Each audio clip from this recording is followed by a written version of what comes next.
Hamas से जंग और अब ईरान के हमले का डर। इजराइल हर तरफ से घिरता नजर आ रहा है। एक ओर इजराइल का एक तबका गाजा से जंग खत्म करने की बात कर रहा है, वहीं कई लोग जंग जारी रखने के पक्ष में हैं।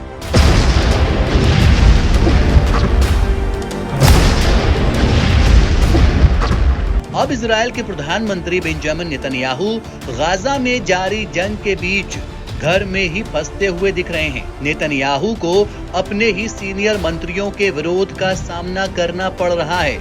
वरिष्ठ मंत्री आईडीएफ सैनिकों की वापसी के बाद गाजा पर नए सिरे से आक्रमण की मांग कर रहे हैं। हमास के साथ इजराइल के युद्ध के 6 महीने के बाद नेतन्याहू एक तरफ गाजा में मुश्किलों का सामना कर रहे हैं, तो दूसरी तरफ मंत्री और सरकारी अधिकारी उन्हें चुनौती दे रहे हैं। द सन की रिपोर्ट के मुताबिक इस मामले में नेतन्याहू को विद्रोह जैसे हालात का सामना करना पड़ रहा है।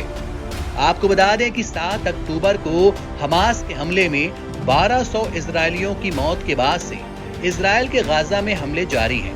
लड़ाई के 6 महीने बाद इजरायली सैनिक दक्षिणी गाजा से वापस आ गए हैं। ये अप्रत्याशित कदम कथित तौर पर युद्ध विराम समझौते से जुड़ा है, जिसकी मांग हजारों इजरायली भी कर रहे थे।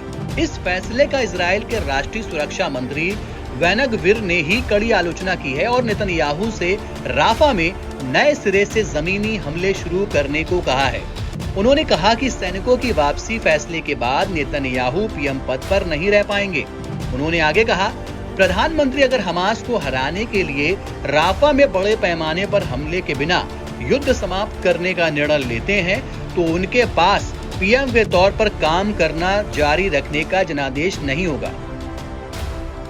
इजराइल के वित्त मंत्री बेजलेल स्मोट्रिच ने कहा है कि इस फैसले से इजराइल की जीत की संभावना पर असर पड़ेगा।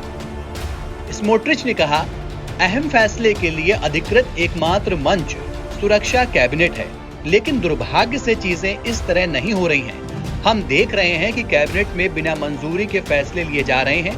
अंतर्राष्ट्रीय दबाव में युद्ध की गति कम करके हमारे हितों का नुकसान किया जा रहा है। रिपोर्ट के मुताबिक बीते हफ्ते गाजा में 6 विदेशी सहायता कर्मियों और उनके फिलिस्तीनी ड्राइवर की मौत ने इजराइल के लिए चीजों को काफी बदला है। वहीं बंधकों की रिहाई के लिए भी प्रदर्शन तेज हो रहे हैं। इजरायली नागरिक अपने लोगों की रिहाई की मांग और युद्ध विराम समझौते पर पहुंचने के लिए दबाव डालने के लिए प्रदर्शन कर रहे हैं। बीते सप्ताहांत भी यरूशलेम में हजारों लोगों ने सड़कों पर उतरकर प्रदर्शन किया। इस सब के बीच इजराइल के प्रधानमंत्री बेंजामिन नेतन्याहू ने दक्षिणी गाजा के राफा शहर में हमले तेज करने की बात कही है। नेतन्याहू ने कहा था कि इजराइल रफा में जमीनी बलों को भेजेगा, क्योंकि यह हमास का आखिरी गढ़ है। नेतन्याहू ने सोमवार को एक वीडियो बयान में कहा कि जीत के लिए राफा का अभियान जरूरी है। एनबीटी ऑनलाइन की रिपोर्ट।